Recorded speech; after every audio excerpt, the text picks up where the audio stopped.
Hello friends, स्वागत है आप सबका ग्रेजुएशन वाला पे। तो आज के वीडियो में हम इकोनॉमिक्स से जुड़े वीवीआई ऑब्जेक्टिव्स को देखने वाले हैं। तो जिन्होंने अभी बीए फर्स्ट सेमेस्टर में इकोनॉमिक्स लिए हैं एमजेसी, एमआईसी या एमडीसी के रूप में, तो उनके लिए यह वीडियो काफ़ी महत्वपूर्ण होने वाला है। तो चलिए वीडियो को आगे बढ़ाते हैं और ऑब्जेक्टिव को देखते हैं। पहला प्रश्न है हमारा, अर्थशास्त्र का वह परिभाषा जिसमें दुर्लभ साधन और असीमित इच्छाएं पर जोर है, किसने दी? पहला ऑप्शन है एडम स्मिथ, दूसरा है अल्फ्रेड मार्शल, तीसरा है रॉबिन्स और चौथा है पिग। तो इसका सही आंसर हो जाएगा रॉबिन्स यानी दुर्लभ साधन और असीमित इच्छाएं पर जोर है, किसने दी? तो यह रॉबिन्स ने दिया। तो एक का सही आंसर सी हो जाएगा, रॉबिन्स। क्वेश्चन नंबर 2 पे आते हैं। क्वेश्चन नंबर 2 है, कौन सा कथन सकारात्मक यानी कि पॉजिटिव अर्थशास्त्र का उदाहरण है? तो ऑप्शन ए है सरकार को गरीबी हटाने के लिए अधिक खर्च करना। ऑप्शन बी है भारत में मुद्रास्फीति की दर 6% है। और ऑप्शन सी है अमीरों पर अधिक कर लगाना न्याय संगत है। और ऑप्शन डी है शिक्षा सबको मुफ्त मिलनी चाहिए। तो इसका सही आंसर क्या होगा? इसका सही उत्तर होगा ऑप्शन बी, भारत में मुद्रास्फीति की दर 6% है। 2 नंबर का आंसर क्या होगा? बी होगा। क्वेश्चन नंबर 3 पे आते हैं। क्वेश्चन नंबर 3 है, अर्थशास्त्र मानव कल्याण का अध्ययन है। अर्थशास्त्र मानव कल्याण का अध्ययन है, यह किसकी परिभाषा है? तो ऑप्शन ए है रॉबिन्स, ऑप्शन बी है मार्शल, ऑप्शन सी है केन्स, ऑप्शन डी है जे.एस. मिल। तो इसका सही उत्तर क्या होगा? मार्शल। तो मार्शल ने ही कहा था अर्थशास्त्र मानव कल्याण का अध्ययन है। तो 3 का ऑप्शन क्या हो जाएगा? बी सही हो जाएगा, ऑप्शन बी मार्शल।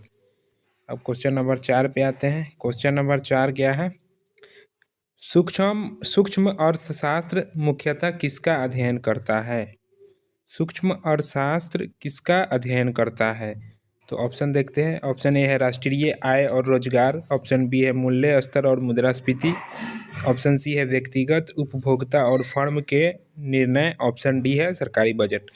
तो सूक्ष्म अर्थशास्त्र किसका अध्ययन है? तो यह व्यक्तिगत उपभोक्ता और फर्म के निर्माण, यानी कि 4 का ऑप्शन सी हो जाएगा। क्वेश्चन नंबर 5 पे आते हैं। क्वेश्चन नंबर 5 है, डेडुकेटिव मेथड में सबसे पहले क्या आता है? डिडक्टिव मेथड में सबसे पहले क्या आता है, क्या किया जाता है? तो इसमें सबसे पहले ऑप्शन ए है आंकड़े इकट्ठे किए जाते हैं, बी है सर्वे किया जाता है, सी है सामान्य सिद्धांत से विशेष निष्कर्ष निकाला जाता है, ऑप्शन डी है प्रयोगशाला परीक्षण किया जाता है। तो डिडक्टिव मेथड में सबसे पहले क्या किया जाता है? सामान्य सिद्धांत से विशेष निष्कर्ष निकालना। सामान्य सिद्धांत से विशेष निष्कर्ष निकाला जाता है, यानी कि 5 का ऑप्शन सी होगा। क्वेश्चन नंबर 6 पर आते हैं। क्वेश्चन नंबर 6 है, what to produce, how to produce, for whom to produce, ये किससे संबंधित है? तो ये किससे संबंधित है? केंद्रीय आर्थिक समस्याएं से। किससे संबंधित है? केंद्रीय आर्थिक समस्याएं। What do produce, how to produce और हुम टू प्रोड्यूस। तो इसका सही आंसर क्या हो जाएगा? ऑप्शन बी, केंद्रीय आर्थिक समस्याएं। अब आते हैं क्वेश्चन नंबर 7 पे। क्वेश्चन नंबर 7 है,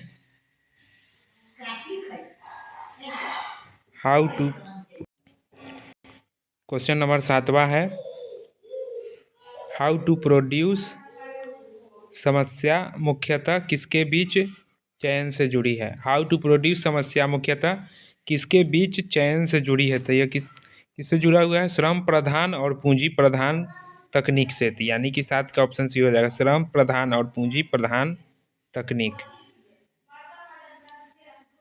अब आते हैं क्वेश्चन नंबर 8 पे। तो क्वेश्चन नंबर 8 क्या है?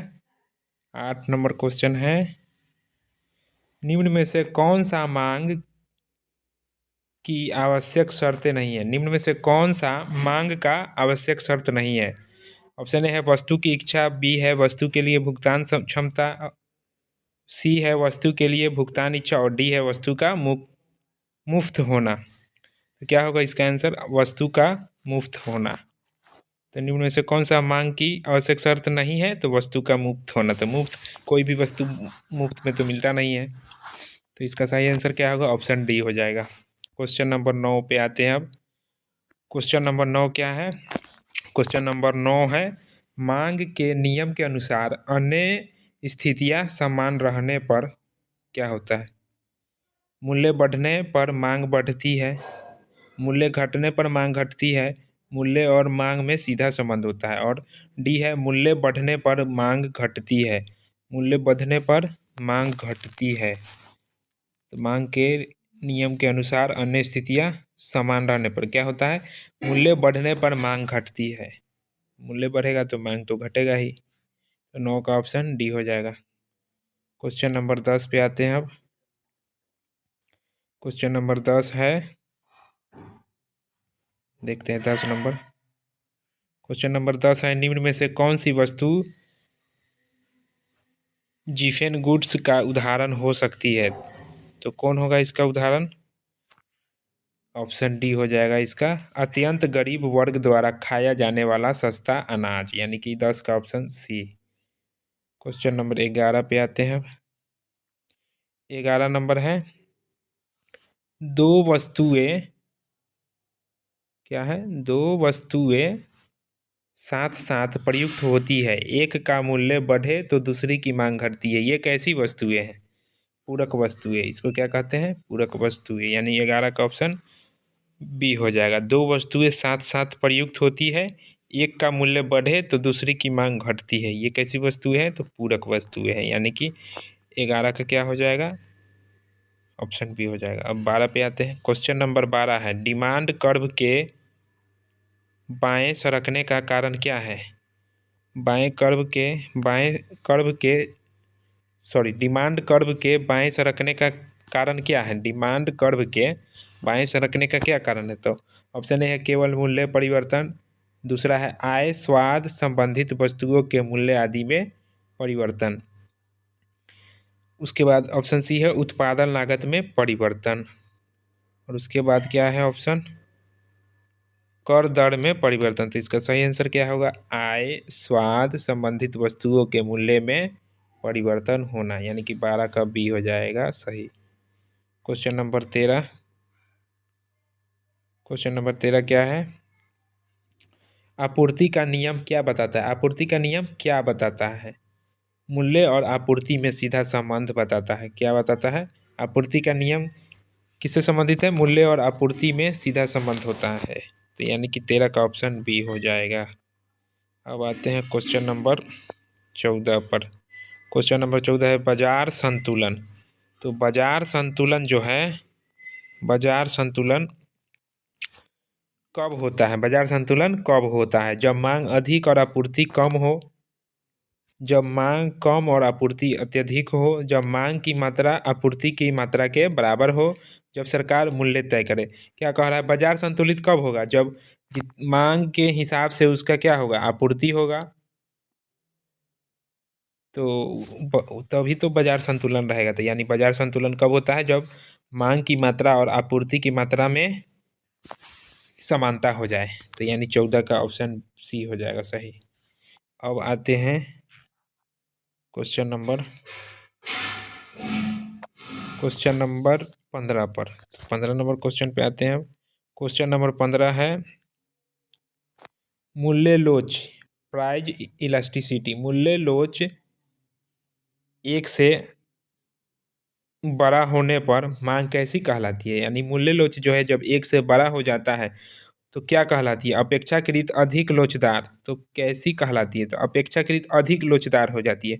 क्या हो जाती है? अधिक लोचदार हो जाती है, यानी कि 15 का ऑप्शन सी होगा। क्वेश्चन नंबर 16 है, उपभोक्ता अधिशेष कंज्यूमर सरप्लस किसने प्रतिपादित किया? उपभोक्ता अधिशेष किसने प्रतिपादित किया? तो इसको मार्शल द्वारा प्रतिपादित किया गया था। उपभोक्ता अधिशेष किसने दिया? मार्शल ने, यानी कि 16 का ऑप्शन बी हो जाएगा। क्वेश्चन नंबर 17, उपयोगिता को यूटिल्स में मापा जा सकता है? यह किस दृष्टिकोण की मान्यता है? कार्डिनल। तो क्या हो जाएगा? कार्डिनल, ऑप्शन बी, 17 का ऑप्शन बी। क्वेश्चन नंबर 18 है, सीमांत उपयोगिता घटती जाती है। सीमांत उपयोगिता घटती जाती है, यह किस नियम से संबंधित है? तो यह किस नियम से संबंधित है? तो ऑप्शन सी इसका सही आंसर है। क्या है ऑप्शन सी? लॉ ऑफ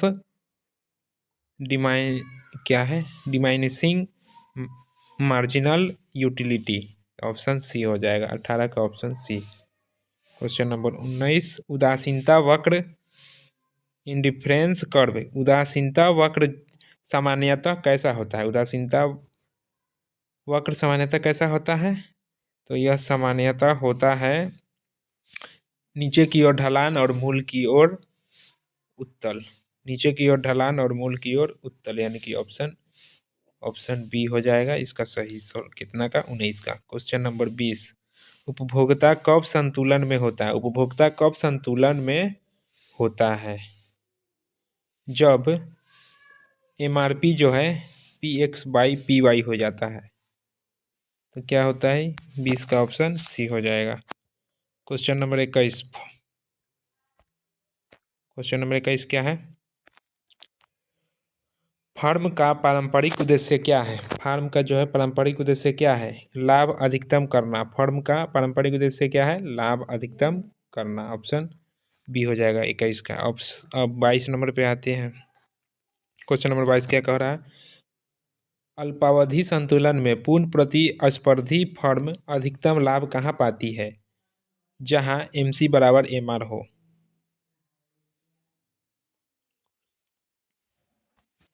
और 22 का ऑप्शन बी हो जाएगा। क्वेश्चन नंबर 23,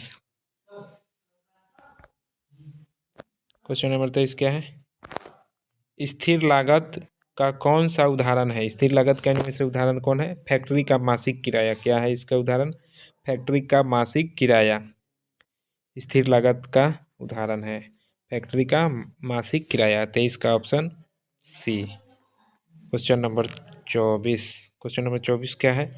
पूर्ण प्रतिस्पर्धा में फर्म की औसत आय वक्र कैसा होता है? तो क्षैतिज सीधी रेखा, क्षैतिज सीधी रेखा, ऑप्शन डी, 24 का डी। क्वेश्चन नंबर 25, किस बाजार संरचना में कई फर्म प्लस भिन्न भिन्न ब्रांड मुख्य विशेषता है? एकाधिकारवादी प्रतिस्पर्धा, यानी कि 25 का option C. Question number 26, question number 26 है, मोनोपोली बाजार में फर्म का डिमांड कर्व कैसे होता है? कैसे होता है? तो ऑप्शन इसका क्या होगा? ऑप्शन सी सही होगा। तो ऑप्शन सी क्या है? उद्योग का डिमांड कर्व ही फर्म का डिमांड कर्व होता है जो नीचे ढलान वाला है, यानी कि ऑप्शन सी हो जाएगा 26 का। क्वेश्चन नंबर 27, ओलिगोपोली की कौन सी विशेषता सही है? केवल एक विक्रेता, बहुत अधिक छोटी फर्में, कुछ बड़ी फर्में और निर्णयों में परस्पर निर्भरता, यानी कि ऑप्शन सी हो जाएगा। क्वेश्चन नंबर 27 का 28 नंबर क्वेश्चन, क्वेश्चन नंबर 28, श्रम की मांग को डिराइव्ड डिमांड क्यों कहा जाता है? इसको श्रम की मांग को डिराइव्ड डिमांड क्यों कहा जाता है? क्योंकि यह अंतिम उत्पाद की मांग पर निर्भर करता है। क्योंकि यह अंतिम उत्पाद की मांग पर निर्भर करता है, यानी 28 का option C. Question number 29, marginal revenue product MRP MRP का फुल फॉर्म होता है मार्जिनल रिवेन्यू प्रोडक्ट।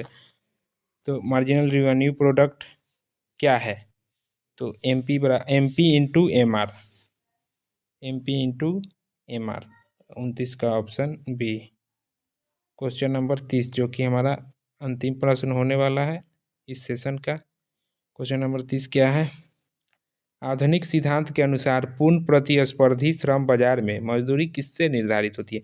आधुनिक सिद्धांत के अनुसार पूर्ण प्रतिस्पर्धी श्रम बाजार में मजदूरी किससे निर्धारित होती है? तो ये किससे निर्धारित होता है?